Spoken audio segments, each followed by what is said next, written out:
Değerli izləyicilər, videonu bəyənib kanala abunə olun ki, hər kəs son xəbərlərdən anında məlumatlansın.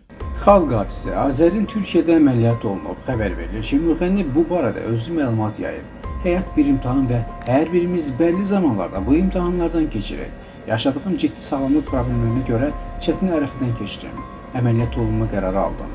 Bugün artıq yaxşıyam. Bu çətin günlərimdə yanımda olan, əlimdən tutan insanlara vəfa borcum var. Dostum Fulya Öztürkə təşəkkür edirəm. Məni bir an belə tək qoymadı.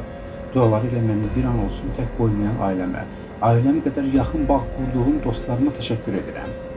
Sizin sevginiz, hər an yanımda olmağınız mənə güc və mənəvi dəstək verdi. Həyatımda olduğunuz üçün Allaha şükür edirəm deyə sənətçi yazıb.